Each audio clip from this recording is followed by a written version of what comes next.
So, lads, today we have got the Team Takeover podcast. Unfortunately, we're not live on the Unbeatable Jacob Twitch because he's having internet issues. So, this is just going to be uploaded on the DBG channel. We've a link in the description, or a link to his Twitch will be in the description, obviously, for future reference when because we are going to be streaming pretty much every other one. Reason my HUD is up, I'm genuinely not feeling well at all. I've been sick all day, so I'm just trying to stay somewhat warm because I'm freezing cold right now. With all heating on, which isn't ideal. But also we have a guest. We have 250k Qualifier. We have Mr. Flu Game himself, Chandler Gregg. So explain the story of your 250k qualifying for us. The flu game. I actually got COVID like Friday, the day before quals. I tested positive, and then actually the first day wasn't even that bad. It was mostly just Sunday and Monday, but I did have COVID during quals and did manage to qual. Yeah, that's pretty crazy. I mean, it's definitely got to be a first for that. You also got first mellow for the first season, so you've had a pretty good year, So definitely an interesting guest. A record year for my team. So. I mean, yeah, that's why I tweeted. Yeah, that's what I said. It's like I don't know what more they want me to do. That this is probably the last one I'm like going that crazy for, because like I don't know. Like the tweet that I put out got like a lot of likes, and I just don't know what more I can do for the logo, Ronnie. This is not the place to be begging for the logo, by the way. No, This is not the DBG YouTube channel is not the place to be begging for a logo. Oh, his logo chances have dropped significantly by just being on this podcast. Has anyone got a logo after being on this podcast? I don't even know who's gotten logos. There hasn't been many MyTEAM players that have gotten them, to be very, very honest. I mean, we got, I think, 3 MyTEAM players at the last logo show. It was B Street, Floki, and I think that was it, right? So yeah, I mean, I don't know. B Street deserves a logo. I'm just putting, even though he doesn't stream, he deserves a logo. The guy has put as much money into my team as I probably spent buying this house. Yeah. Like the guy's put a house deposit into my team over the last 3 or 4 years. So yeah, I mean, if there's anyone that deserves a logo, it's him. And to be honest, hopefully Chandler ends up getting one. Hopefully guys like Chandler and G Rossi. Yeah, G Rossi. I feel like every qualifier should just get one. Like it should be automatic. Or a separate logo maybe for the qualifiers. I do think they should have a bunch of logos. I forget who it was. Like they should be logos for like the first mellow, like first level 40. It should be like logos for that. It should be just more than just like the 2K logo or I think there's a 2K League logo too. I think this Splash has. Right. Yeah. I just think there should be more logos. They could give way more people like just different logos to be like whether it's the first to get something or something. I don't know. I will say this, like the logos. Look, they are just a complete way to just control the community. Like that is the real thing where it's like, okay, if you're out of line, you're not getting a logo, because like every single professional football player gets a logo. Yeah. They can get footballers, sports stars in general. Sports stars. Every single one of them gets a logo, no matter what. I think Mac got a logo. Mac got a logo and hasn't played the game since. I don't think he got the logo. He just yeah, in the first one he got one. Yeah, Fitness got a logo. There's not that many of them in my team. There's really not that many in my team at all. I don't think I've ever just bumped into one in the wild besides the 2K League logo. That's the only one I've seen. Yeah, I don't think any competitive players have a logo at all. Like Ty, none of them have logos. I don't know. I don't understand why Ty doesn't. Like Ty is careful. He literally won the 250k. He won the 250k. He has done everything in his power to not talk crap because he's scared that they're going to throw him out of this year's 250k tournaments. Yeah. I mean, that was when he was talking about the DQs. He was like, I don't want to say anything. I can't say anything too bad. I'm like, he really just wants to rant about this scenario, but he's so scared that they're going to yee him from qualifiers. He's being held ransom. I mean, once 250's done, it's done. They're not going to DQ him next year. They let Splash in the end. That's shocking, actually. Apparently he found out why he was banned, but he can't say it until it's all over. I mean, I was actually apparently shocked to he see knows why. there was no DQs this time around, was there? I know, Chandler, you were in third and got your email. I don't think there was any at all. Yeah, apparently it's still I don't know. I heard someone say that one of the current gen PS4 never got their email or something. I don't know why, if he just never got it, but I don't think there was any DQs at all. Was what's his name not in fourth? Was Ardo not in fourth? No, he was in fifth. He ended up getting jumped. Yeah. Yeah, I'm so happy he didn't get top 4. I know he can't play in the tournament anyway. I just don't want him to be in top 4. He's not a nice person. You didn't want him to have the like this guy Ardo, like he would not. His goal in 2K is not to like win tournaments. It's to make sure that someone else. It's to bring misery on another person. Like Ardo was probably the favorite. He missed out on a free, all expenses paid trip to LA for the global championship, just so that he could beat Sam the Ruler, and just he threw his whole tournament just so that he could knock Sam out. Yeah, that's so petty. I don't understand why they can't just block those people from playing in 250 totally. If you're not eligible to qualify, can't they just IP check that and like say like anybody from this region or this country or this state just can't even load into the game? Like, is that not something they can do? If his account isn't from Italy, then no, there's nothing they can do. Oh, right. Like, as in, I could be. You can't play if you're a resident in Italy, but if I was on holiday in Italy and I played and qualified, I'd still be okay because I'm a resident in Ireland. Got it. So it's hard. It's really hard to do that. Yeah, so they couldn't actually trace it or anything. It's hard. The only way they could do that is by running 250k like it's an actual esports tournament, meaning that you have to sign up for it and it being ran separately on like a separate website. That you would have to sign up with your account. You have to sign up with where you're from. Yeah, they would never do something like that. Kick you out. Sorry? They would never do something like that. No, that takes way more effort. It would take bringing in an extra company. And in general, it's 2K's best interest that as many people as possible can play in the tournament. And that would drastically lower the amount of people that would enter the tournament and render the tournament kind of useless. Well, it'd be like so it's in 2K's best interest, no matter the way it is. Yeah. But Chandler, what's kind of the game plan going into the tournament, man? I mean, to keep things as brief as possible. You weren't exactly favored to qualify. That's true. So what's kind of the game plan between now and then, Well, I need to get all these new cards because my team is not looking good right now. I need to get this Yao, the Reggie, all those cards. And I need to start scrimming too.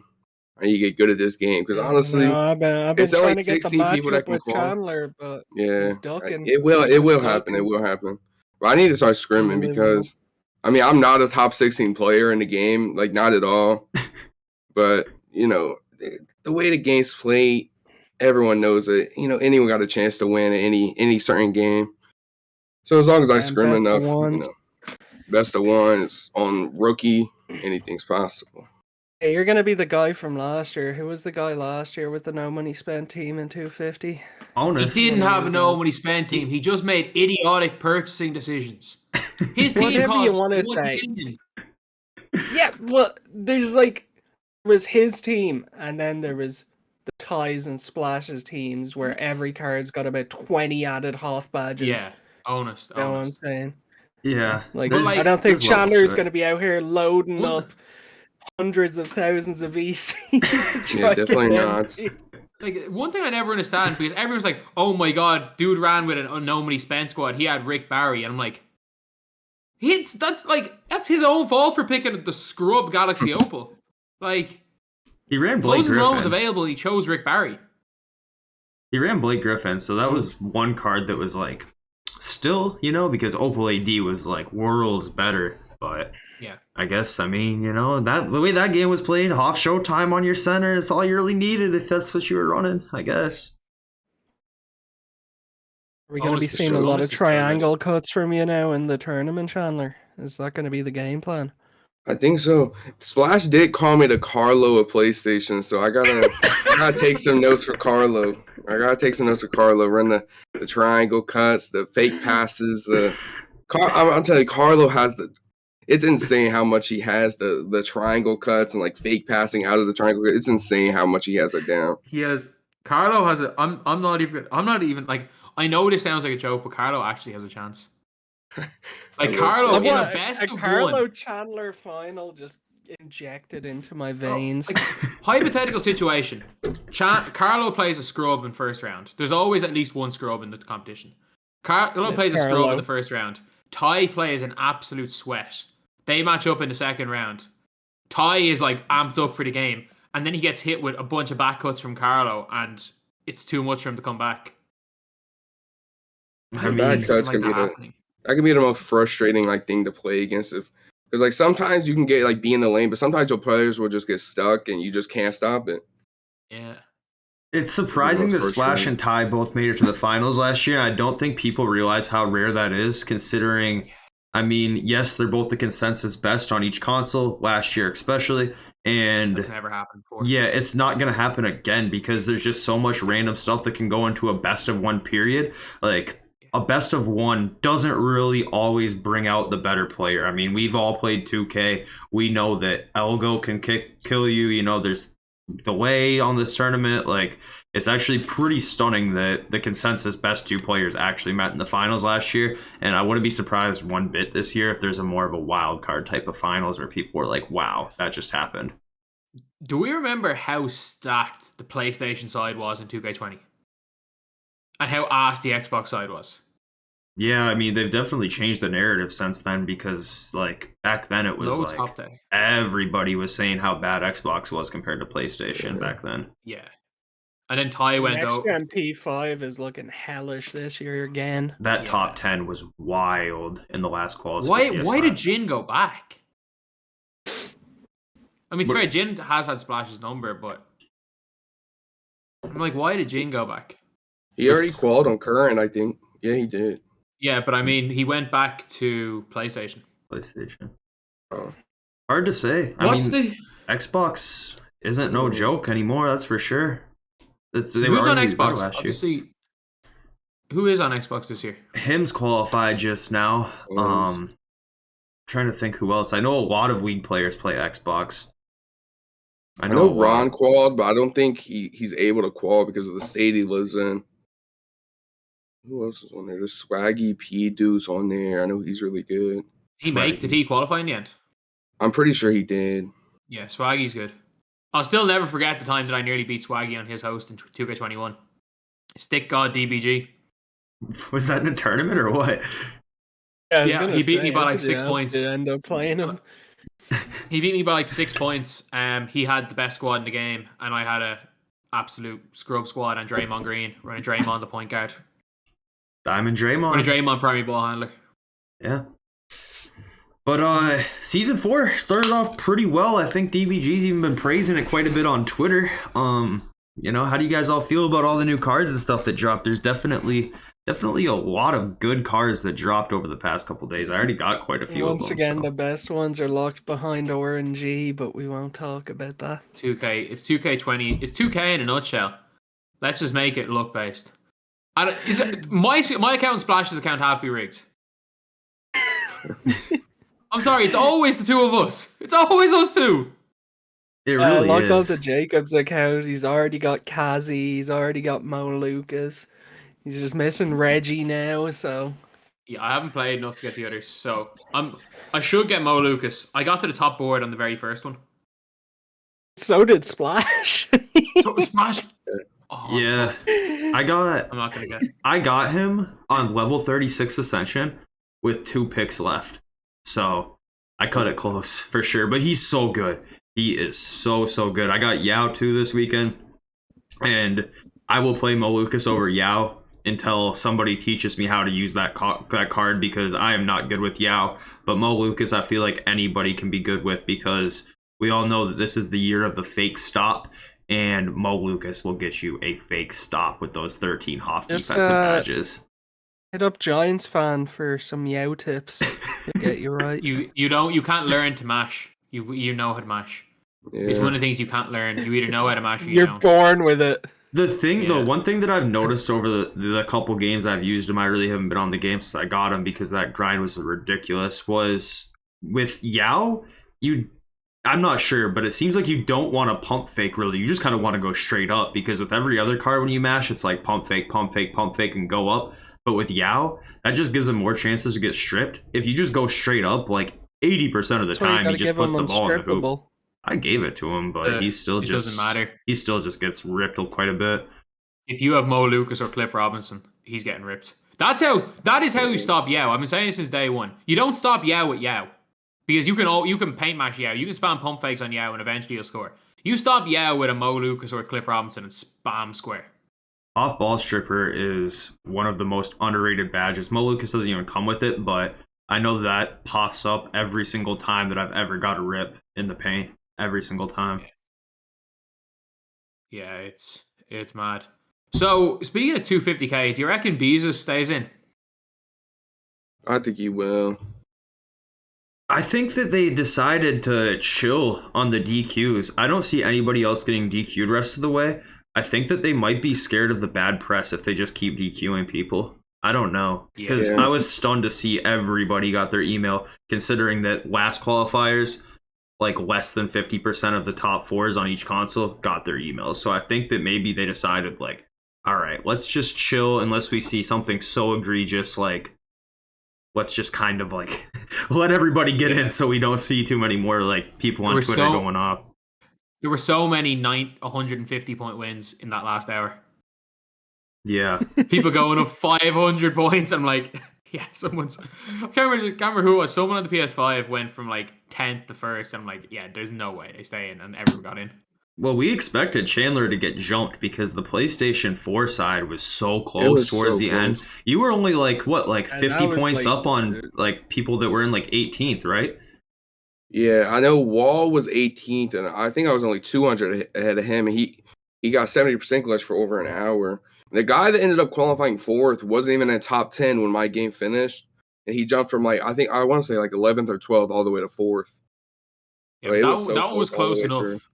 That one was close enough that it wasn't like 800 or it wasn't like 500 points. Like, yeah, it was literally one was like game an actual ahead. Game. Yeah. Do you think Wall? I'd feel bad for Wall if he doesn't qualify. He's been hoed twice. Yeah. Yeah.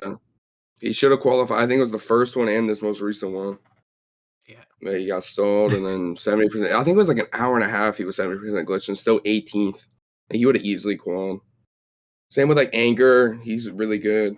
He got 70% glitch for like an hour. Came like, I think he was 6th. Yeah, there was a lot of people 70% glitch this time. Imagine if you get 70% glitched in the actual tournament. What would they do? Oh my god. That would be so funny. I wonder what they're going to do. I'm surprised that hasn't happened before, honestly. I wonder what they'll do for the tournament itself, because they don't want what happened last year of like Ty and Splash sharing their screen on Discord to Isaac and like all of us watch partying. They don't want that to happen. They want us all watching the games in broadcast. That just like according to them, it's meant to be. I don't think I wouldn't be surprised if they put a blanket. Are you going to stream yours, Chandler? I'll probably either stream it or have someone stream it for me. Yeah. My frames have been dropping a lot recently. I gotta fix it.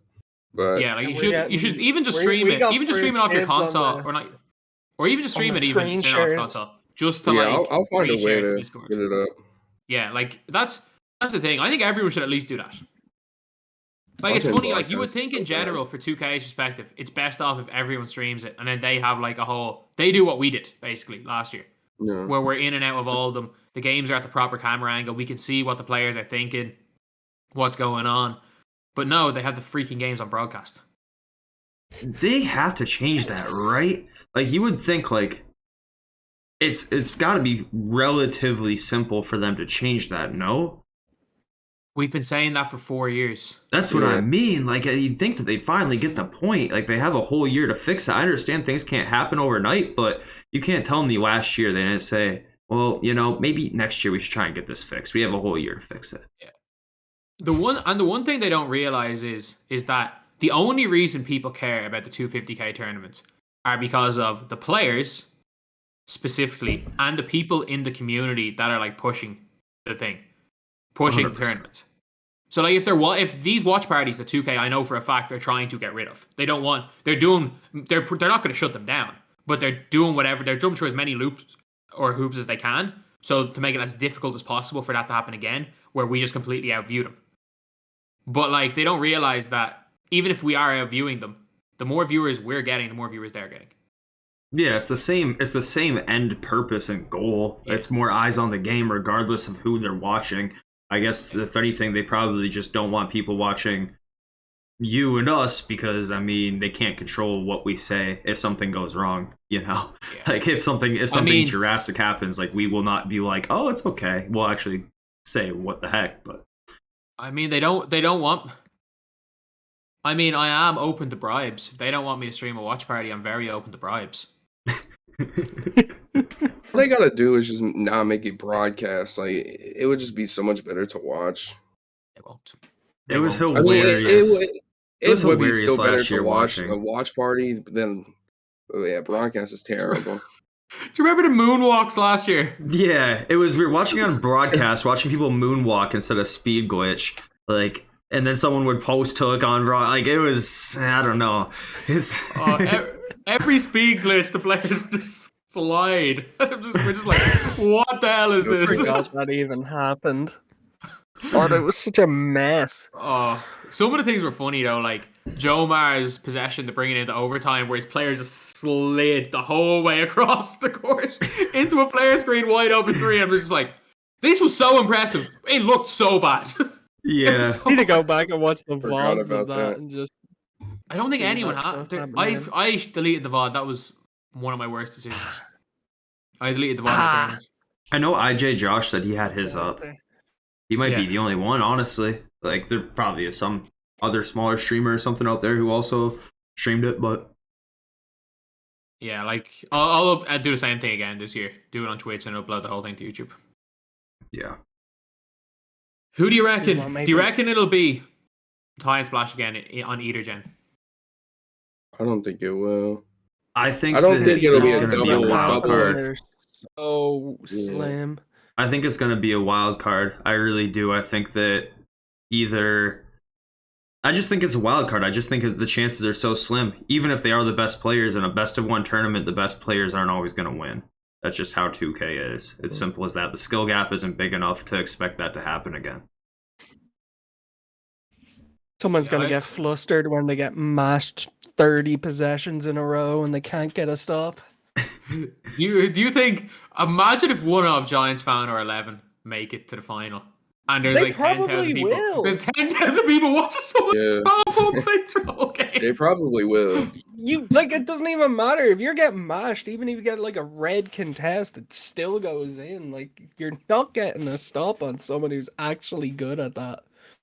Do you guys think 2K was like actually aware of dropping Yao? Do you think that they see the novelty in this year being so OP on the match that they dropped Yao, or do you think that was just something they had planned for months and they're like, well, whatever, and don't even know what they just did? I'm 100% sure they had a plan for months because the entire season is based around the Lunar New Year.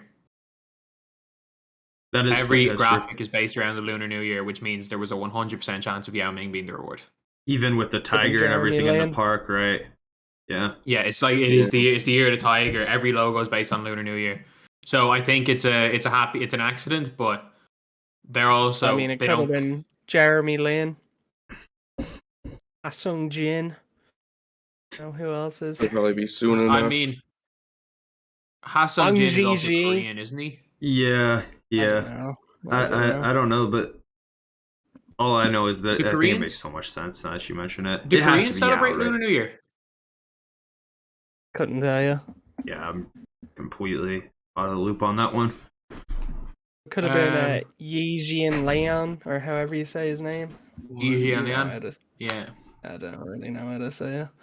The greatest chair workout of all time. Do you know a story about his pre-draft? No. Apparently, his pre-draft workout, he didn't play any against any defenders. But like I said, he got drafted so high because he was like a demigod in China. Like he was a joke how good he was. But there's the story that in his workout with, I think it was Milwaukee that drafted him. He did every single move, and his defender was a chair. Like, so the joke is, he was a bust because they drafted someone based on their workout with a chair. So that's actually like what physical chair? Like actually a chair. Okay. Yeah. So you know the way some people use like chairs for workouts. Yeah, or like a trash can or whatever. Yeah. Yeah. He used the chair. Like that's the thing. Like that was not why he was drafted at all. Like they were definitely going to draft him anyway because he was like the best player in China when he was like supposedly 21. Apparently, they think he was like 25, which would have made a lot of sense considering he didn't get better in the NBA. But yeah, they like his workout was with a chair for the team to draft him. Yeah, because he went like 9th in the draft, I think, or something like that. Yeah. Is that right? It was a genius. It was still not even a bad decision. He was a bit of a bust, but they made so much freaking money off him that it was worth it. Yeah. And now he's good in 2K. Whenever we get a card of his, he's always good. I mean, they went 20. They let him play small forward when there wasn't that many super tall small forwards yet and stuff. So yeah, actually, I'm gonna give all three of you guys a guess. What is the most viewed NBA game of all time? It's got to be like the '96 Bulls finals, right? Not even close. I mean, I feel like it's probably Game 7 of the 2016 finals is an obvious answer, but it's probably not there. You're definitely not on the right track. There's a reason why I asked that question based on what we've been talking about. Is it a Yao Ming game? I'm assuming it's a Chinese player's debut. Yeah, it's probably Yao's debut. No, you're on the right track. Probably like Zhu Ji, is that his name? No. Zhou Qi. Yeah. I feel like it's not one of the big ones like Yao or Jeremy Lin. No, you're on the right track. You're really on the right track. Jeremy Lin also, like, it's not quite the same because he's Asian American. He's not like born and raised in China, so it's a little bit different with him. Right. He's not the draw. Yeah. It's Yao Ming's first game against Zhou Qi, or say not against Zhou Qi, against Yi Jianlian. So he versus Yao's first game. It was watched by like a couple of 100 million people in China. Not surprised now that you mention it. That makes sense. Yeah. Yeah, because it was the first time two Chinese players had matched up against each other. I think they were both like, as in two Chinese players that were actually playing. Because I don't think people are going to be tuning into the Lakers to watch Sun Yu. I mean, I don't know. They go pretty crazy for basketball over there. I'm actually surprised that we haven't seen like a Chinese sensation since Yao, considering their population and the amount of basketball they do play over there.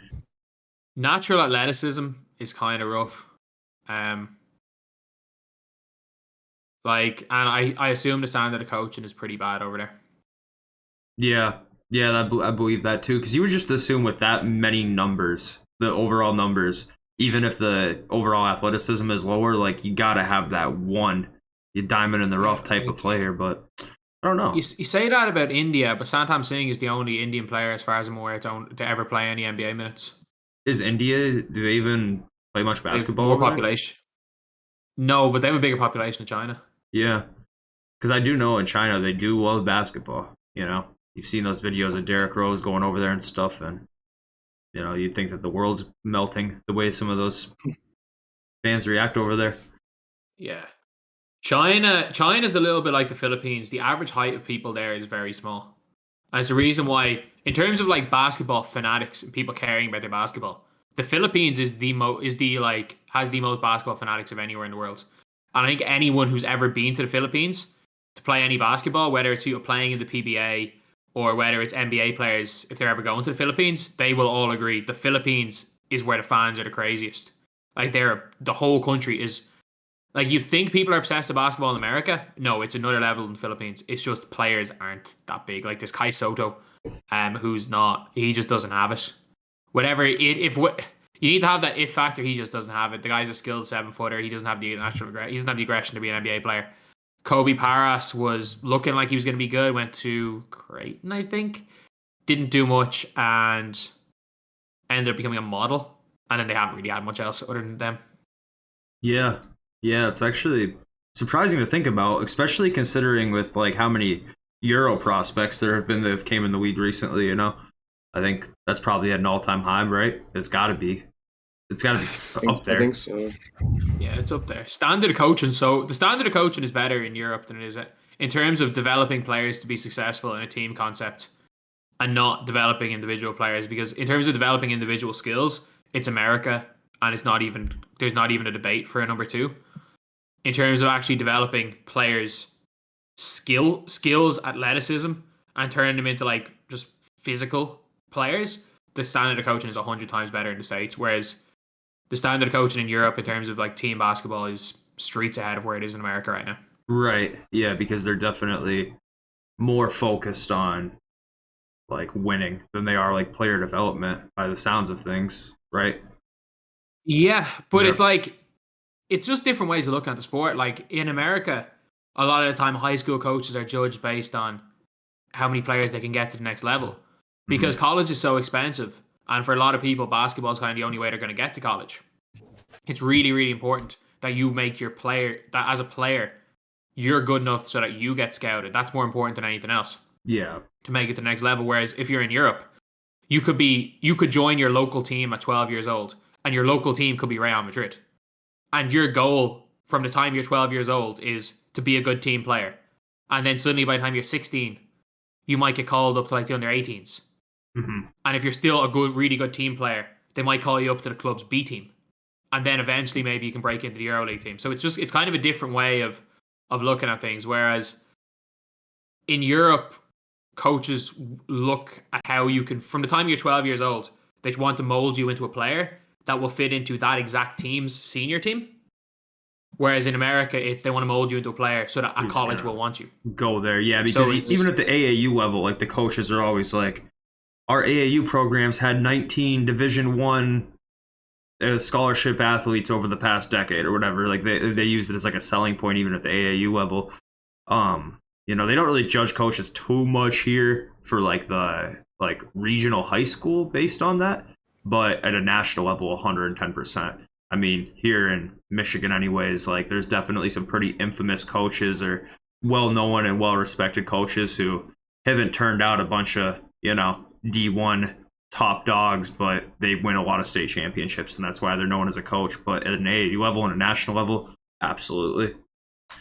Yeah, like it's like, look, it's as much as a lot of people would say if they adopted the European system, like the standard of basketball would be better in terms of like fundamental basketball, and I do agree with that. But like, so. If they adopted the European coaching system in the States, you wouldn't see most of these freak athletes. You wouldn't see players with the freedom of the likes of Steph Curry and these guys. Like Luka was an exception in Europe. Like the way Luka Doncic played basketball over here. Like Luka used to get whipped in games. You know the stuff that Luka would sometimes does where he sizes people up and shoots these crazy step back threes. Yeah. If Luka missed one of them in EuroLeague, he was taken straight off. And that's like quite a bit of his shot selection still. It's actually funny that he never changed. He just doubled down because he still just takes those shots all day. Luka's an exception in terms of being like a shot creator coming from Europe, the European coaching system. Like Luka has more of the kind of American mentality in terms of on-court playing than any player that's ever come out of Europe. Like it's mad. What's going on with your guy Denny there, Chandler? Chandler's a Wizards fan, so what's the scoop on Denny? He's really good on defense. That's really all he does. He's really, I don't know. I really don't. Because like he's more of like a point guard, like point forward, but like with Scott Brooks, he just wasn't playing that. That coach, he was so terrible. But then now we have Wes Unseld, so he's doing pretty good. He's really good defensively though. You should see how that turns out. He's not a shoot. He can't shoot though, which is a bit of a problem. Yeah, he's just decent at everything. He's one of those. So it's just not really great at anything. He'll be good though. He will be good. I think he's a 6'9". He's a 6'9", really good defender who can handle the ball. If he can push his 3-point percentage up to like 35, he will be a player. His rookie year was just so bad because our coach was terrible, running Ish Smith at like small forward. Ish Smith is good, man. He's like my favorite backup point guard the Pistons have ever had. He's so fast. He's so Smith is fast. hilarious to watch. He just does anything on the court, and I don't know. He's so like, fast. He'll either have like a decent game or just terrible. Smith is hilarious. Smith is good. Yeah, he's played for like 14 teams too. He's like the #1 journeyman. He's literally played for like 14 NBA franchises. I know he does this thing where like I don't even know how to explain it, but he'll just drive to the basket, run out, and then shoot like a turnaround mid-range. I don't know if he just did that with the Wizards that year, but for some reason he just do that all the time. And no, he does. He did that for the Pistons too. Yeah, he would just run to the paint, run out, and shoot a turnaround midi. Yeah, it's like me on 2K. The most efficient bucket. Did any of you guys see Splash? Any of you guys see Splash's tweet? No, what'd he say? Do I go on 2K TV after how the MyTEAM devs treated him? After the MyTEAM devs treated me. Let's see what Splash there is. Apparently Splash last year ranted for like 20 minutes on 2K TV and they cut the whole thing.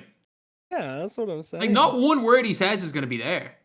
Yeah, they'll just like clip it and be like, over to Splash, and they'll just have like a freeze frame of him being like, hey, and then it'll be like, back to LD. Or like whoever. Or just like cut and edited to make it look like he's saying positive things about the game. It's anime dubbed, just straight up anime dubbed. His lips aren't even matching the words he's saying, and it's like 2K is such a great game. Like I love using these new cards, and his lips aren't even matching. He's like doing like hand gestures. Oh, that. I mean, for me, there's like no benefit for him going on it. Like he's only going to say something that could potentially get him DQ'd again. There's literally no reason for him to go on there. I know he tweeted that, but in the stream the other day, he was like asking the same question, and someone was like, "No." He's like, "Good. That's what I was gonna do anyways. I just wanted to make sure you guys thought the same." there is no reason why he should do it. It cannot end well. Like, because Splash is someone, and it's the reason why everyone like loves Splash. Is Splash will not go on there and switch up and just tell 2K what they want to hear. He will go on there and attack them. Like, it's gonna be all cut out. He will start attacking them. He do it respectfully, I'm sure, but like, you know, he speak his mind. Yeah. Chandler got snubbed off the 2K TV too. He thought he was gonna get on there after the first mellow, but that email never came. They did snub me. I'm due. Was Print the only person who got on it for a first level 40 last year? Yeah. I mean, you're not DFS. You're not the most positive person known to man. I mean, Chandler. The DFS episode was hilarious. Bad on the game because they just like kept in the episode. They made like 100% smothered layup, and they just didn't know like whoever he was playing. I think it's like the MyTEAM guy in the menu. I forget his name. I think it's John Brian. Was it John? Was it not John Smith? I don't remember. It's the guy with the really big brown eyes. Yeah. I can't remember his name now. I want to say it's Brian, but I'm not for sure. But yeah, they just made a 100% smothered layup, and none of them knew how to react. They were all just like shocked, stood there, but they couldn't say anything, and they just kept it in the episode. It was hilarious. If there's any person, like, considering the fact that, again, we all... look, I think the logo idea is a really good idea. I think it's really cool that 2K do give it to a lot of smaller creators. I think someone like Chandler definitely should have one. I think guys like Chandler should have one. They should give one to someone like Rod, who's a former NBA player. There's a lot of guys that should get one. I am last on the list for people that should, because I talk so much crap about the game. But we got to admit that it is literally just a way of... I wonder... an incentive to not talk crap. I wonder if they took JD's away. No, haven't yet. Okay, I was wondering. I think they took Bios away after they banned him, but I'm not for sure. I don't know if they took his or not. Because he was promoting MT, and then they ended up banning him for like 2 weeks. I will say though, there's something magical about when 2K comes down on a streamer, that streamer then in turn has better streams. When Aiden Ross lost his logo, that's when he blew up. When I got banned, that's when I got partnered. There's something to it, man. When 2K comes down on a streamer, normally things, you know, the rubber band snaps, and you know, something good comes their way. It's just, I don't know. Part of the... I had my best month money wise ever in June after they yeeted me. So yeah.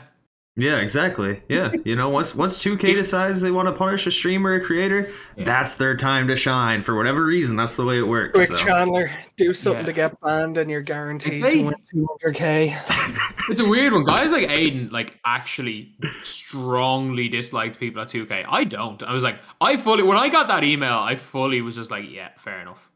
Okay. You just laughed. My response was genuinely like, yeah, all right. I laughed.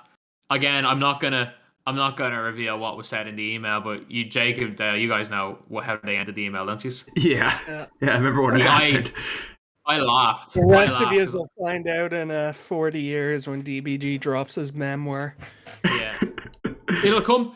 Someone will let it slip. Like someone's gonna let it slip. Like there's enough people that know that someone's gonna accidentally let it slip, and it's not a big deal. I just don't want to be the one to say it, because I know if I say it, it'll get out there a lot. It'll spread a lot quicker. But like, let's just say the email ended in a way. The last thing they said, I couldn't stop laughing reading it, but it was going to end in one of two ways. Depending on who they sent it to, they were either going to laugh or they were going to go berserk on Twitter about it. I found it hilarious, but some people would have I got told from someone else being like, when they heard about it, and they were like, we're all shocked that you didn't go nuts about reading that. I was like, no, I genuinely just thought it was hilarious. Yeah. That's the only way. That's the best way to take it, honestly. But I don't know, man. It's kind of tough the way they go with their creators, I feel like. Like, I don't know, man. Like, I don't want to say too much because it's not that bad, but there's a reason why unsigned creators are choosing to not re-sign those contracts. They're not even doing giveaways anymore. I don't know, man. They should do a little bit more for that next I wonder why they program. did stop those. Like they stopped with the creator locker codes and then the giveaways. They just completely stopped them. I would say that's the best thing that they can offer to a creator is those giveaways, because those streams always did very, very well. But I mean, giveaway viewers are also not real viewers, so. Those locker code streams didn't do too bad either. Which ones? Knows what I'm referring to. Those are the The best. locker code streams, man. We all know those blew up. Yeah. Perhaps not for the right reasons. Still waiting on my Jeremy Lin, man. Servers are down. Oh, yeah. I don't know why I just didn't clock with that. I'm saying that was can we just look back on it? That was so funny. That whole situation. That is an iconic stream. Like, people still hate him over that. I should have done that when you got your one locker code. No, people knew it wasn't for anything. I was averaging 1,700 viewers at the time. My locker code stream got 500 views. Really? Did you only get the one and only locker code? Or did you get more than one? Got two? Yeah, I got two because... Yeah, I got two because I wasn't on the radar of like like there are people that absolutely despise me behind the scenes, but there are a lot of devs that really like me. So the dev was like, people that are involved with the dev team that like me were like, oh, do you want a locker code? Even though I wasn't signed. But then as soon as I became on the radar of like the people in the dev team that despise me, like that's when things kind of broke down, which is completely understandable. Like I have said so much crap about their work that I completely understand if they hate me. Like, it's the unfortunate thing is like I have to talk about it, and it's their job. So if I'm talking crap about it, I am pretty much. It's like if someone's ranting at me, they could be the nicest person ever. If someone's ranting for hours about how much my videos suck, they may be completely on the money, but I'm still not gonna like them. So I understand why there are a lot of devs that hate me. Ty and Splash get a locker code during 250k? I swear they did. Wait, imagining that? Yeah, they did. They did. It wasn't for anything crazy good, but they did give away. It was like 250k-2 we're gonna get a two-way Roco. We're gonna get a Chandler locker code. You're right. Was just on Twitter though, wasn't it? Yeah, it was just on Twitter, and it wasn't like a gas locker code or anything. It was like literally just like your standard locker code where you have like a chance at tokens, a badge pack, or a pack. Like very basic. I want Chandler's locker code to be a chance at a bucket hat or a glass of milk. Oh, a bucket hat in game would be fire. Are you wearing the Carlo locker coat? Are you wearing the bucket hat on 250k day? You wore it when you qualified. For sure. That's like Chandler's. That's like Chandler's headband, you know. Yeah. Bucket No, I hat. had the cam off during the qualifier stream, but I had the hat on the entire time. I had it on the entire time. You should have done a Carlo and just said that you didn't even realize your cam was turned off. Was it Carlo who had his mic turned Yeah, off? he didn't know he was That muted. was the most funniest thing. Because I did a watch party for his stream, and I had called out an hour in that he probably had his mic muted and didn't know, and everyone was like, "No, he has to know. He has to know he has it muted." And then that was the funniest thing. I thought he was just like really locked in, you know, the way like Ty will do it sometimes, where he'll just mute everything. Yeah, no, that was just Carlo being Carlo. So funny. Yeah, like that's so impressive with Ty that he can literally have his mic muted, be on camera, completely muted, and still have 2,000 people watching him play a terrible game. Yeah. Still have at least 200 people in the chat screaming about his mic being muted, though. And everyone's just like, we know. Literally in the title. But, yeah, I don't know. I know for me, I never understood struggle why he with muted the mic, though. I struggle with it for sure. I definitely struggle with it because you guys know, like, I'll just like start like, I will speak my pain into further pain. If I get like, say, you know, I don't know, a knockdown instead of an interception or whatever, I'll sit there and complain about that for a whole nother 30 seconds, which will lead to another bad play. Where if I don't have my mic on, I know that I'm not even, you know, I might just like cuss under my breath or something, but I'm not going to sit there and explain why I'm mad. But if my mic's on and I know the opportunity's there, I will explain the whole situation on how like, BS I think it is. Yeah, I agree with you. Like, not streaming. Like, when I don't stream comp games, I'm actually okay. But when I stream them, I am a trash can. Like, I beat Danto, who's probably the best player in Europe at the start of the year. Like, when I'm not, like, recording video... When I'm not recording, I think it's probably worth about 15 points having your mic on and trying to talk while playing. I think it's worth close to 15. Unless you're Ty, who sometimes plays better when he has his mic on. Yeah. Well, I think it's like almost a personality thing because like in situations where I would like lose my mind, Ty's like, that's good defense, Ty. That's good defense. And then like just keep on keeping on, you know? Like that's not me. I'm like, what is this game? And just start complaining, so. Yeah.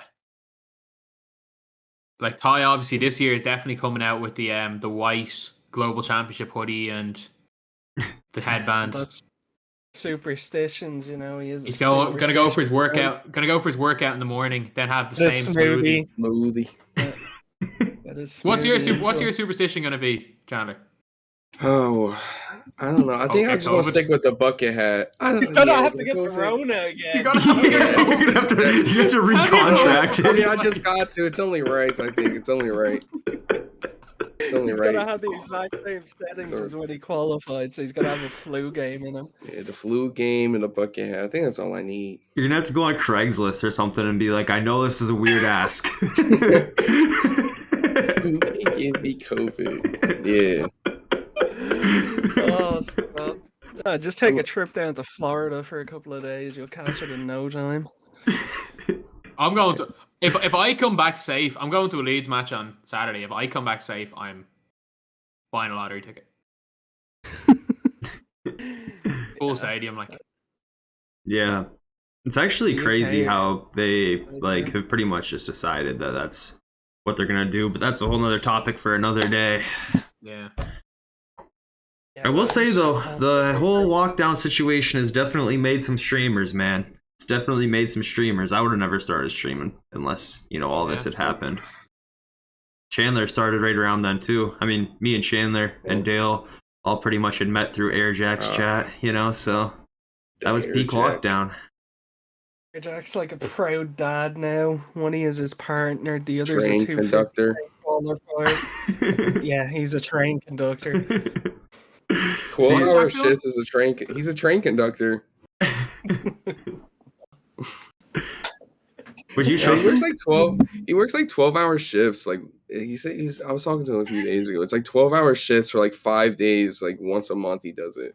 And he's on it right now. The night shifts for 12 hours or something. Did you just say he works 5 12-hour days once a month and that's it? It's like a week. No, that's not it. I don't know. It's something. I might be making some of it up. But... Is it not? It's on the nursing schedule. Is it like the ridiculous? Yeah, because he gets like 5 days. What he actually does. I don't think he actually works. I don't know what he does. No, he doesn't. That's just a joke. That, like, started conductor. Like, I don't know who started it. Cabrillo, probably. I think it was Montelli, and I kind of ran with it because he wouldn't tell anyone what he got for a job. So Montelli was just like, he's a train conductor. And then I just started telling everybody when they asked me what his job was that. And then other people just ran with it. So I'm pretty sure Miles made like a train conductor like edit or something with his face on it. We're gonna have to all bring out the Chandler edits again now once the week leading up to the tournament begins. Oh yeah, some of them. I got a few saved up on my computer somewhere. I can't wait this year actually making like the interviewing the players, making all the graphics, because I have all the stuff from last year. That's gonna be that pre-show is gonna be so fun. Yeah, especially like this year. There's a lot of I would say that this year the lineups are so far more interesting. There's a few other people I'd really like to see still get in. I mean, I'm going to try really hard this time too, but I want to see Isaac get in definitely. Would like to see Wall get in, but we've got some characters. Jacob gets in. How is Jacob going to host the 250k show being a participant? I mean, it's the 250k show and randomly be like, oh yeah, sorry lads, it's my game now. Yeah. All right, guys, I'm gonna mute for a second. I gotta sweat. But I mean, I don't think I have a real shot. Honestly, I am not very good this year. I don't know. This game just isn't programmed to benefit the one thing in the game I do well. So. Yeah. I didn't think I had a chance either. Really, I thought I had a higher chance last year than I did this year. Had you ever been close? Have you ever been close before this? The two qualifiers before this, I got knocked out within like 30 minutes playing. I forget who I played. I think they were Players Lounge Sweats. Now, I had a run last year that I like played good for like 45 minutes to an hour. Was like high up on the leaderboard. Then I matched with T Loading, who ended up qualing. But this is like the by far the best run I've had. Because I normally lose within the first hour. What? Yeah, every other qualifier I've lost through the first hour. So I was playing bots all day. Like the amount of times I played like Larry Bird. Larry Bird was the most. John Wall was a lot. You played so many Ruby squads as well. Yeah, it was so many. It was crazy. Hey, you did get some good Ruby Anthony Davis towards the end. It was crazy. No, I watched the stream back with y'all on there, and it was like you like looked over. It's like, look at who Chandler just matched with. It was like, I think his best card was Ruby Anthony Davis. It was hilarious. Yeah, we did say you had the God run. Like we kept coming back to a stream. And I'm like, he's facing Rubies again. Yeah, I matched so many bots. At the same time, you're playing Players Lounge in every other tournament. You're playing Players Lounge sets or sweats and T Loading in like game 1 and 2. So you probably deserved an easy run. I mean, I had 2 close games and like they weren't even good either. Like it was this one dude running plays out the low post. Some people that play like that, it's just so hard to flood them. Like especially in quals, because like he's posting up for 12 seconds and will run like a back screen and use every second of the shot clock and will score. So like that was a close game. And I had this guy who was using Luka, just shooting over my players every time, and I beat him by like 3. Other than that, every game was like a first half quit or a 30-point game. You've come a long way since the days of being dropped off by Trae Young on a buzzer beater and Dom. I'll say that much. Oh, the 2k21 Dom was up there. That is still my favorite clip. Yeah, you couldn't even beat the Muggsy Bogues on Dom last year, and now you qualified. Look at that. Domination struggles at the start of that. It was so bad. The So our qualifiers, we have a guy who couldn't beat Dom and a guy who lost 3 times by 100. Not just Dom. I lost to like Muggsy Bogues and Alonzo Mourning. I think multiple times. I lost to like the current Hawks like 3 times. It was insane. It was insane. I don't know what's worse, that or again the Carlo losing 3 times by 100. I'll give people a pass on the start of Dom last year just because none of us could shoot. But... Whole triangle, it wasn't that difficult. Yeah, that was pretty like I don't know. It was hard, but it wasn't that hard. When it got really tough was the very, very end, those last 3 games, the all-decade teams or whatever, those were... Yeah, those had, like, gold versus invincible type vibes. It was getting the NT, points, right. What extra NT for shooting 3s? Oh, yeah, you had to get 10 free throws, so you just wouldn't win the game. 3, so you had to get free throws. Yeah. I'm so glad they took that out. Yeah, do you remember day 1 last year was just Ben Simmons simulator? You'd sit in a 2-3 zone and you'd leak out with Ben Simmons. And whoever scored the most points with Simmons won. Sapphire Ben Simmons? Yeah, and then there were like 3 of us in the world that were able to shoot. Yeah. Yeah, I went down the stick shooting path like a week after the game came out. I wasn't doing it from the get-go. I was early on it, man. The first night the game was out, I could see the writing on the wall. Do you ever do it, Chandler? The stick shooting? No. Actually, I tried it with, I think it was Bill Lambier. He was the only card I tried it with, and I mean, it was cool, but it just wasn't me. Bill Lambier was the best. Jack was the most stubborn one. Yeah. Jack refused to do it, not because he didn't want to learn something new, but unquote, he said, "I will never do something Mike Wang tells me to do." Like he would never do Jack. Jack was he was like the best streamer. No, people will still never forget the claw grip. The claw grip. The claw. 2 weeks of training in PGA. PGA. Yeah, the PGA training. Whatever it was called. PGA 2k21 or whatever it was. I use the control freak method. The control freaks helped a lot too, and I still use them to this day. The control freak controller extensions. I started using them to make my stick shooting better. When I heard stick shooting was in the game, I was like, yeah, I'm buying those. And now I can't go back. I can't play without them now, and I wish I would have never started because they're expensive and they wear down quick. Yeah, one of mine's already done and dusted. I'm in a way happy. I'm in a way happy that what was I gonna say? I'm really happy that they stopped stick shooting because I started to get almost developing carpal tunnel from using the claw. From the claw. My hands were so sore. Like I would rather not be good at 2K and have fully functioning hands. There's something else. It's like actually a real term in like medical. It's called like Nintendo thumb or something like that. When you lose feeling in your fingers from playing too many video games. It's like a real like medical term. I think it's Nintendo thumb is what it's called. Yeah, like, well, I don't play that much video games right now. I think I play less 2K than the vast majority of people. I wish I could say the same, man. I did not get off the game this weekend to get that Yao, and I don't really regret it because it was like really good stream wise. I got like, I don't know, like I guess pretty good stream numbers out of it, but Yao isn't my type of card, so I would trade Yao for Reggie Lewis if I could. Yeah, I'm not going to stream for Yao because my streams are better when I'm just sitting there, not even playing the game, and they're waiting for stats of cards. Friday morning's your time to shine, DBG. Yeah.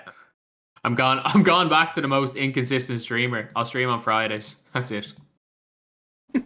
Yeah, you're right. You haven't been streaming much, have you? No, I'll stream Tuesdays from now on. The pack drops we got today was pretty good. I'm excited to see what else they bring out. But the one thing I will say is like, it's not that hard to appease the community. It's really not. This drop today wasn't that great. We got one interesting top tier card, one interesting middling card, and then the rest are just like there. And everybody was really happy with it. So like that's all we need on a Tuesday drop. Yeah, for a Tuesday drop, it's perfect, I feel like.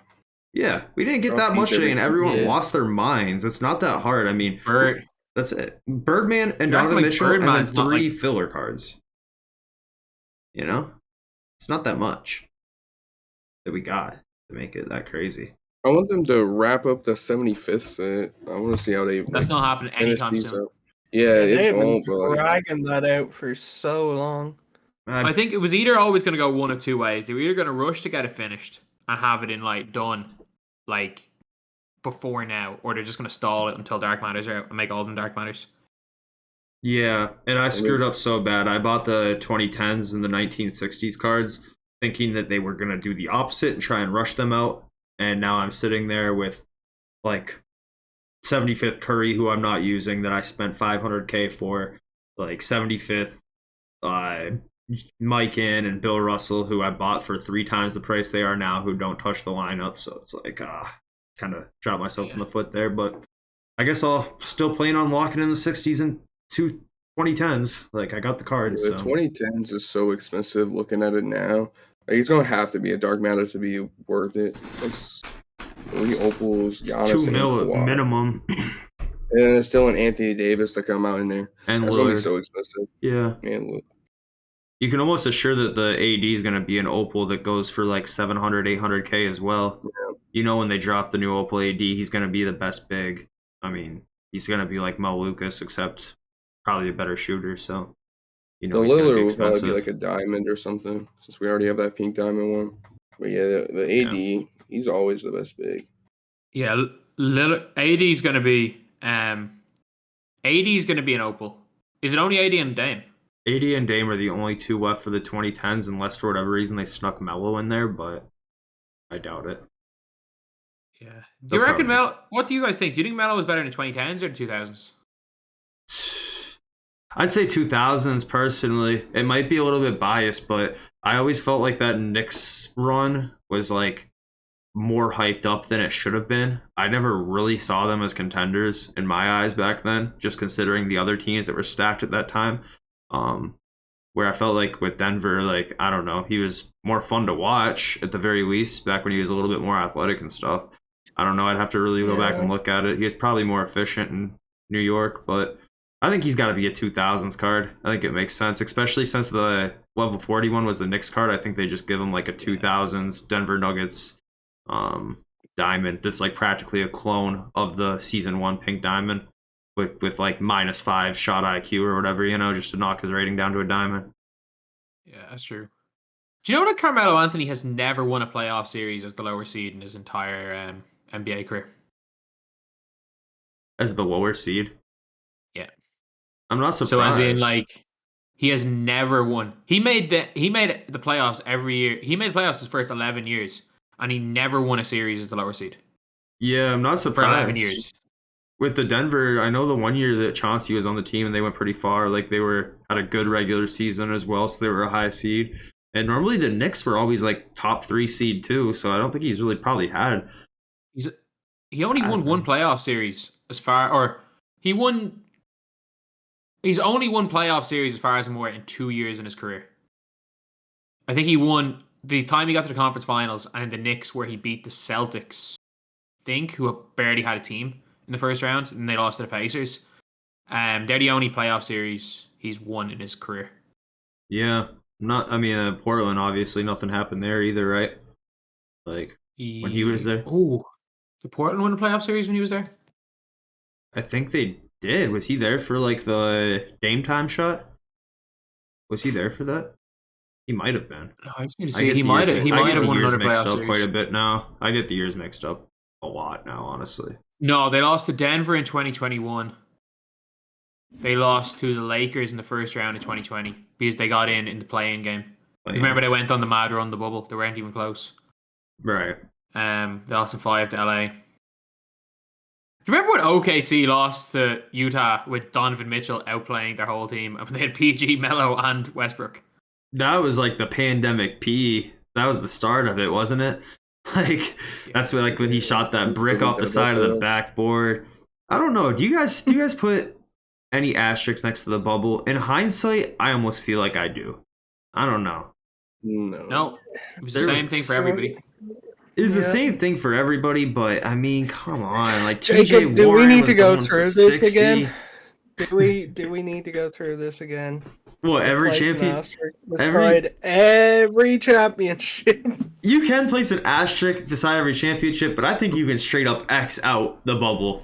I think you can just take that off the list. Not even an asterisk. I don't know. There's something off about those games. The Lakers win anyway. Bubble or no bubble, the Lakers were the best team that year. Yeah, they were the best team either way, I think. I think the Heat beat them if they are in a stadium. You think they get to the finals if it's not the bubble? I don't even think they get to the finals. Actually, you know what? I stand by the Heat do get to the finals. Because that year the Heat had Milwaukee's numbered. Milwaukee didn't have Drew Holiday. And the Heat weren't if the Heat beat Milwaukee, the Heat weren't losing to Indiana. I think it was Indiana first round. The Heat weren't losing to Milwaukee, and the Boston Celtics team were not beating Miami. I think Toronto probably win the whole thing again if there's no bubble. I mean, Siakam forgot how to play basketball in the bubble. Kawhi, yeah. Siakam was balling that year before. Siakam's thing was when, but then the lockdown happened, and he basically said he didn't play basketball while they were locked down. So I know some people who watch this don't know me personally enough to know that I'm absolutely trolling about most of this, but I don't think AD plays like he's a top 5 player unless there's the bubble. I don't know what made him decide to be like literally the best player in the league during that point in time, but I don't think you see him play that well and make like that game-winning shot. AD was top 3 in MVP in 2018? Yeah, 2 years before that. He puts up good enough numbers, but I just don't see him being like that. I mean, that one jump shot he hit to win game, like I don't think he hit a shot.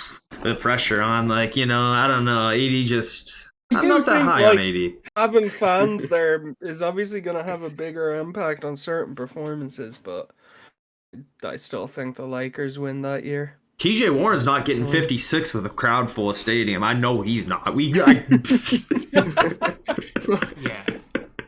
No, I agree with that. Wait. Mo Williams has dropped 50. Terrence Ross has dropped 50. Corey Brewer's dropped 50 in games. You just never know. No Terrence Ross slander out here. I'm just happy you didn't say Brandon Jennings. We're good. We can agree on that then, sure. As long as you didn't throw his name in there. Though.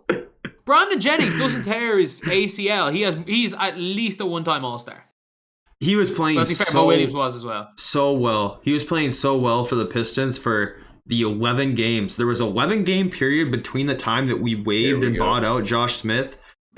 Shut up, Shannon. There was an 11-game period between the time that we cut Josh Smith and the time that Brandon Jennings tore his Achilles. And in those 11 games, Brandon Jennings was playing like a top 5 point guard in the NBA. Was it a small sample size? Yes, but he looked good. Can you tell a high school basketball story too, where you like had to guard an NBA player? Can you tell that one while you're just at it? No. Chandler's one of the ones that every time. While you're at it, Monte Morris. Chandler, Monte Morris. I'm gonna have to remember that. Can you also talk about that one time you collabed with Chris Smoove? Because I haven't heard that one before. See, this is why the podcast never gets any Jacob stories, man. Because every time I tell them, it's either my Twitch chat going off about, you've said this a million times, here we go again. Today we're not even streaming and I'm still getting hit. Like, this is why the podcast doesn't get Jacob stories. Hey, it's not. I'd sit here and listen. I repeat the same things over and over again for a living. Thank you, DBG. I'll listen. Thank you. I'd love to hear the Chris Smoove story right now. All right. April Fool's podcast can be having Jacob as our guest. Just interview Jacob. How many people at Chris Smoove collab with? Like 2, if that. You were I was going to say, you must be like one of 10. Yeah, it wasn't many, I'll tell you that. I don't know. I probably should archive that video. Chris Smoove's a nice guy. He's really quiet. He's like really. Did anyone think he wasn't a nice guy? Sorry? Is there actually people who think he's not a nice guy? Yeah, because he like doesn't really collab with anyone, because he doesn't really he's not really part of the 2K community. People have always thought that he's a bit like up his own ass, but like he's a genuinely nice guy. He just doesn't necessarily, like, he's just a kind of, he's not the most talkative person ever. Yeah, I think he's kind of no introverted. benefit for him.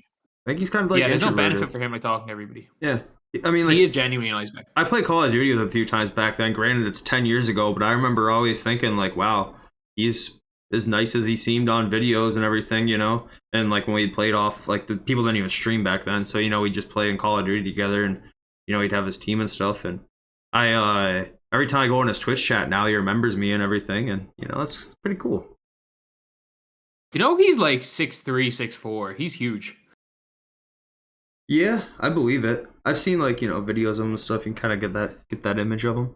He took a long time to face reveal. He did not do a face reveal until, like, what, like 5 years into his content. Tony Parker video. Yeah. It was a Tony Parker video. It was a long time after he started. That was such a big deal back then as well, because, like, no one really had face cams, like, in the early years of YouTube. So face reveals were always so gassed up when they happened. Yeah. Right. The DBG face reveal was funny. People, like, the first time I used Facecam, it was like, oh my god, face reveal. I was like, you literally just look at the first 5 videos of my channel and my face are on them. When did you start Facecam? It was like my second ever video.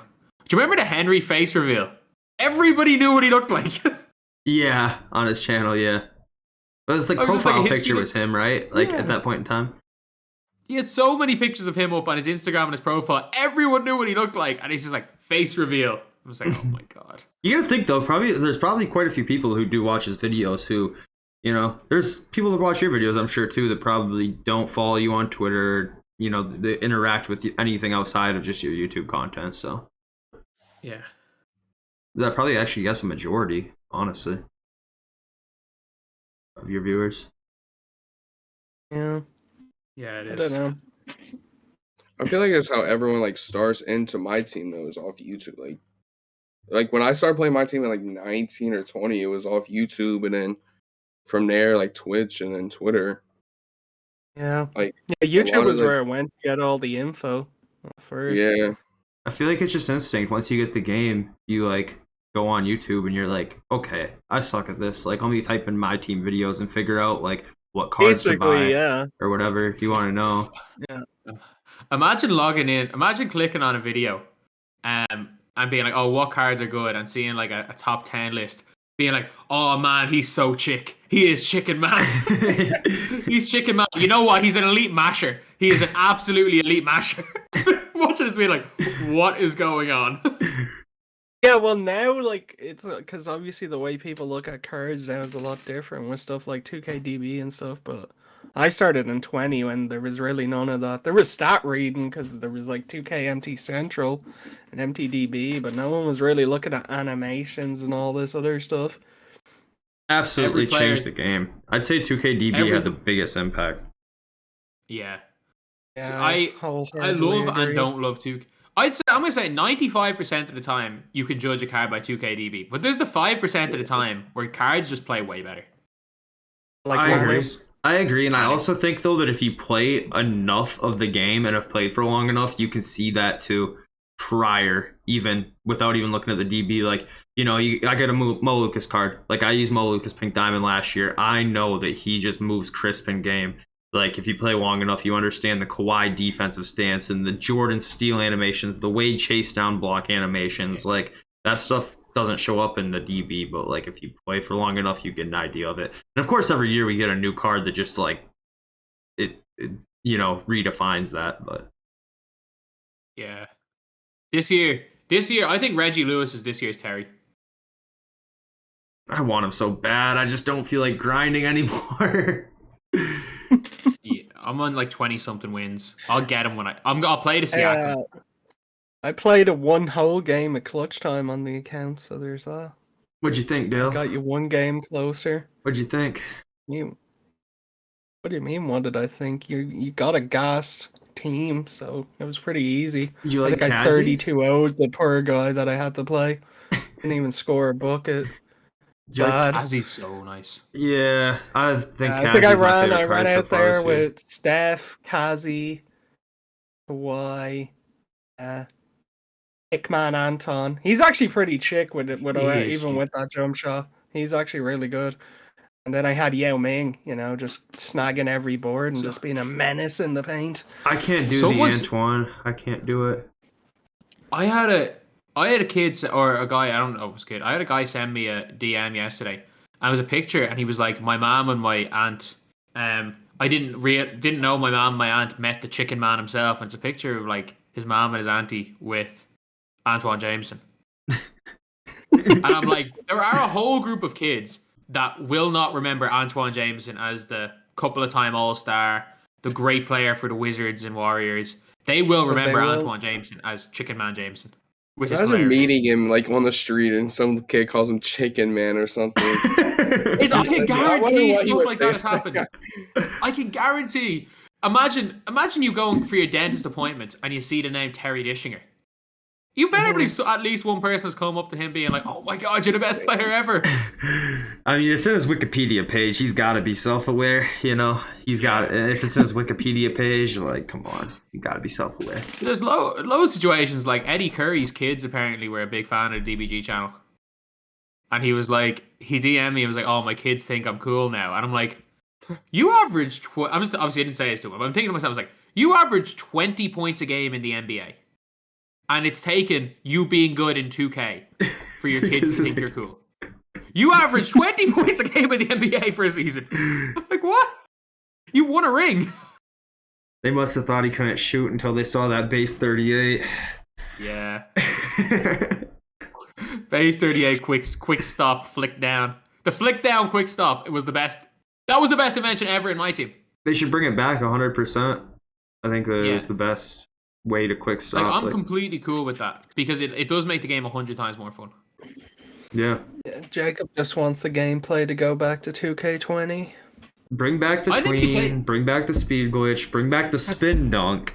The spin dunk. All those exploits, bring them back, man. I forgot about it. I'll be good again. I remember the first time I played Chandler, I thought he was going to be sweet, you know? And then I just got spin dunked. Got spin dunked every possession or triangle. When I played Jen last year in Players Lounge, I literally beat him off spin dunking, and that's it.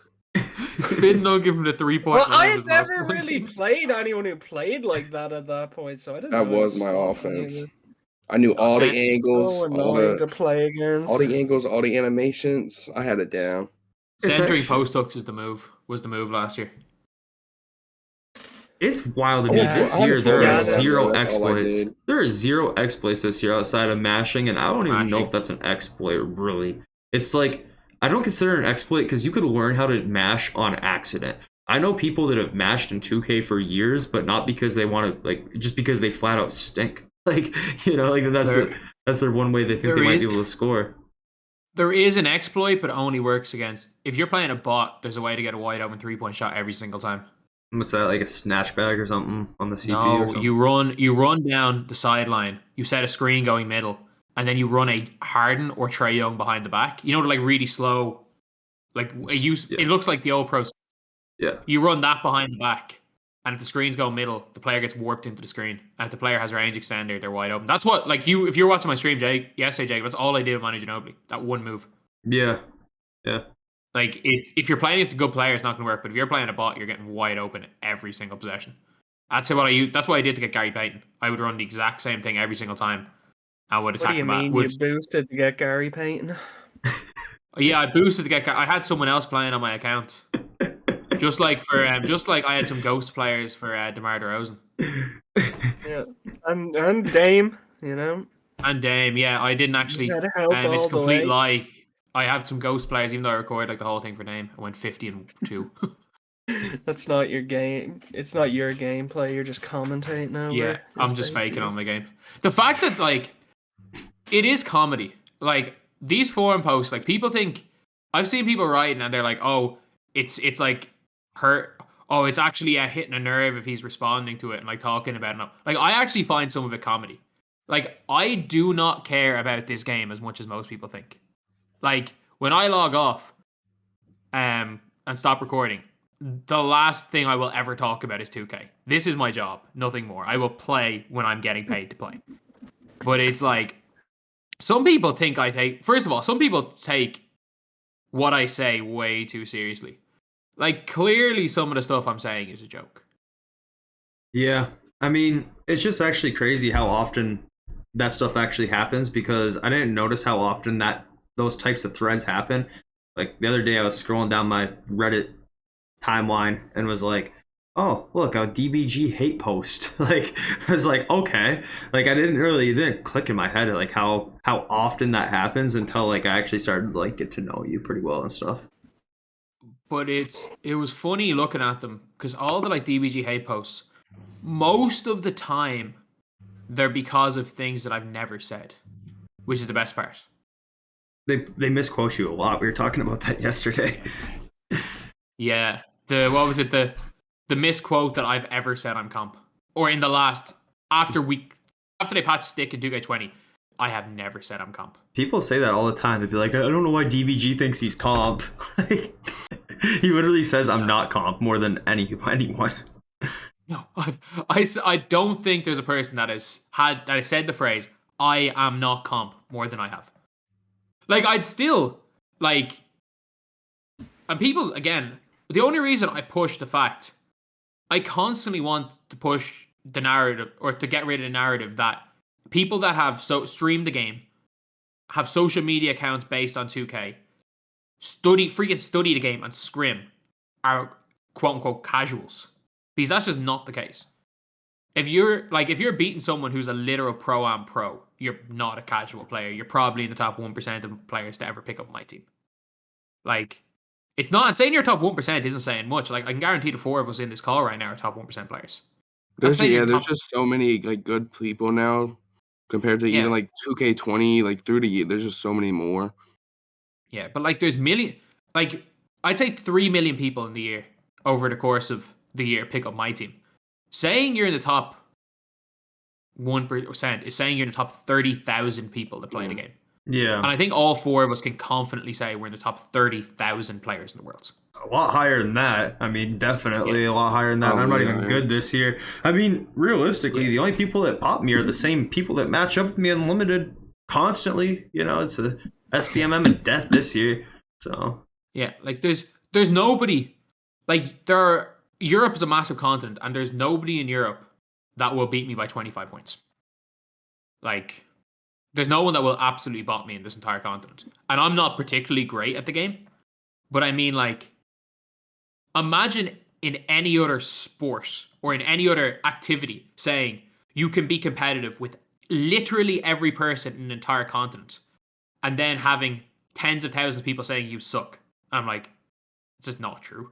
Yeah, well, that's just how like gaming kind of is in general. I feel like too, you know, like that's just kind of gaming though. If people just want to be the best, if you're not first, you're last type of mindset when it comes to gaming. I feel like it's mad thinking about Jacob. Like you probably peaked at the end of 2K21 Next Gen. You were probably in the top 30, 40 players in the world. I think I was higher than that, honestly. I really do. There wasn't many people who were beating me Next Gen. I mean, in current gen, no, but there was. You couldn't count them. I mean, I beat everybody who was supposed to be best on Next Gen last year, like at least once. So like let's say top 10, 15. Like there were millions of people. Like that is like the top 0.00001%. Like that is a ludicrous number.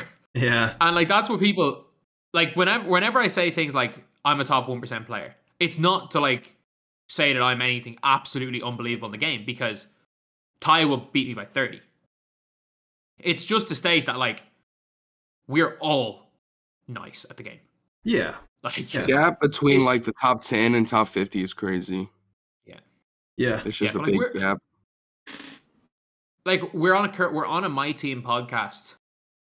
Like right now, you're a 250k qualifier, Chandler. Like there's no, even though they're like some people might say certain 250k qualifiers are worse than the others, but like we are all nice at the game. Like they're gonna find out, man, when Chandler runs those triangle cuts and when Chandler runs those triangle cuts and brings home that 200k, you know, we're all getting new mics at least. You know, you gotta at least give a little cut to the Team Takeover podcast. You know, maybe send us, you know, Chandler, if you win that 200k, are you gonna treat yourself to dinner at Hell's Kitchen? I think so. I think that's only right. Yeah. That's probably on the list. Chandler's gonna hook up a meet and greet with Gordon. In case you guys didn't know, Chandler was in on the Twitch meta of now, which is just watching TV. He was ahead of the curve. He was ahead of the curve, man. He's been watching Hell's Kitchen on stream since. Reactions way before everyone else. Those were some of my favorite things to do. Like the views would be lower on those, but they were so much just more fun, more enjoyable to do. They were all fun and games until they started getting spoiled. It's actually that spoiling stuff has to happen when other people watch stuff on that, right? Like when who was it? Pokimane? It does. Yeah. They just spam a paragraph, just copy and paste it. Yeah.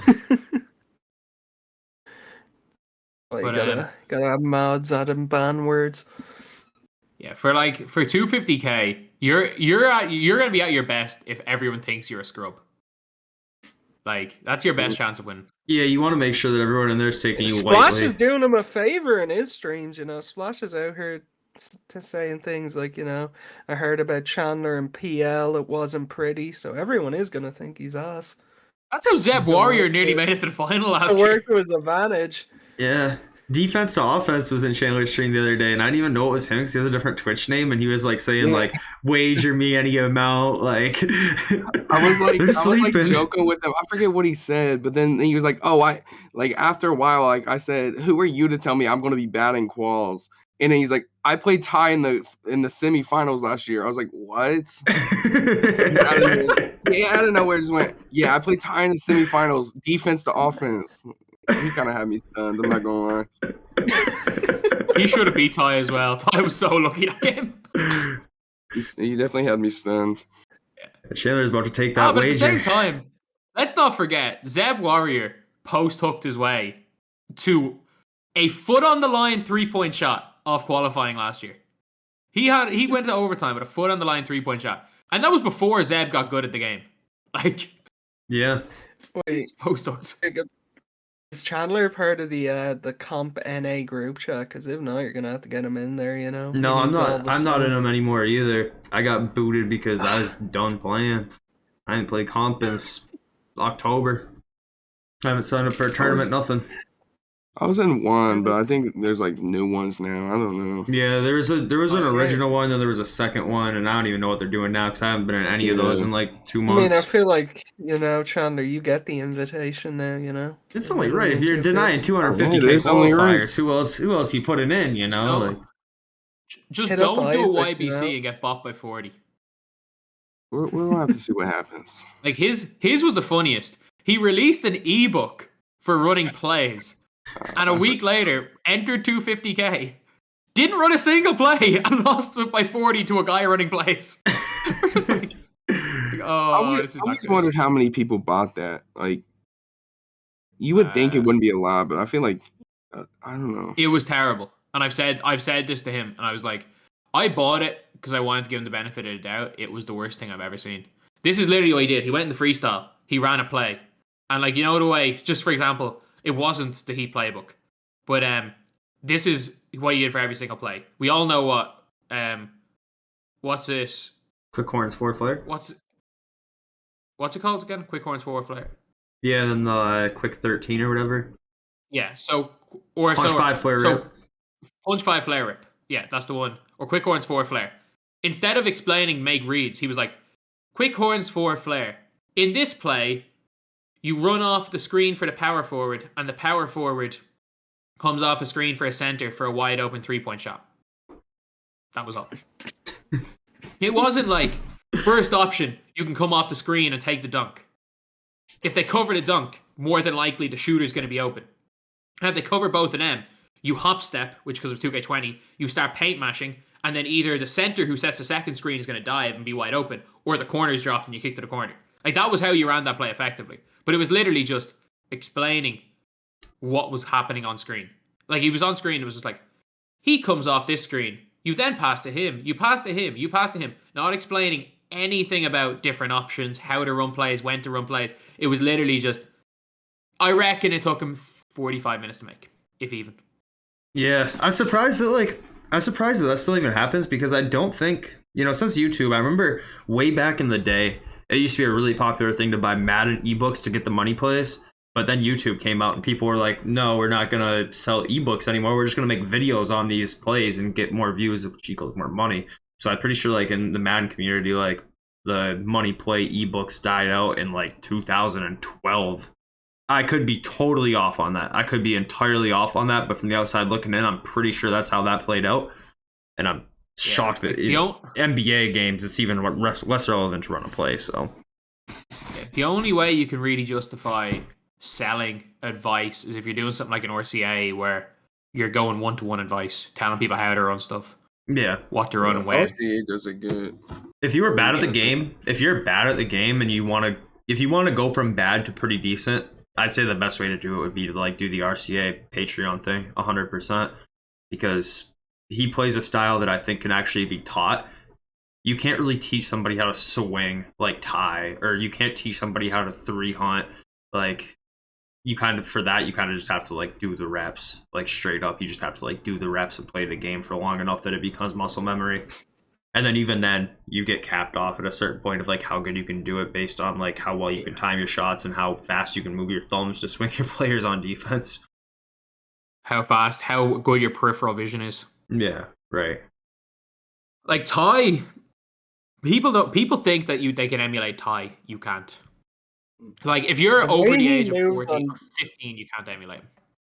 The way he moves on defense, it's like the man has like 4 hands sometimes. I mean, there's close, to Isaac, Seymour's, even JB. The way they swing, like it's pretty similar. But I mean, Ty has a special knack for like actually getting the steal instead of like the bat down animation. I don't know how, but every time he's in a lane, the ball hits him right in the numbers, right in the chest. I don't know how, because I feel like sometimes when I do everything right and get there, it's like, oh, I just flicked the ball and now it's rolling out of bounds. I don't understand it. But the difference between Ty and those guys is mentality. Like Ty, if Ty goes down 10, Ty can come back in a minute. Composure. Yeah. And he's the most composed, and he also is the most consistent with his baits and rotations. Like there's no one else that's consistent with it as Ty is. Yeah, like right. Ty, you don't get a possession off against the guy. Like I've played against JB and stuff. There are ways, like when you can see the way JB's baiting and you have a chance to maybe outpredict JB, you will not outpredict Ty. Yeah. Like you gotta just look for a weak point. You gotta just mash against him. You gotta rim run. You gotta just look for a weak point in his defense and try to abuse that for the whole game. That's the only way I've seen people that aren't exceptional players beat Ty. Yeah, or just dribble handoffs and rim run without passing, because if you try and throw a corner or something, he's getting there. Yeah, like Isaac gets rattled a little bit. Like I've seen Isaac get rattled a little bit from people just paint matching him and slowing the tempo down.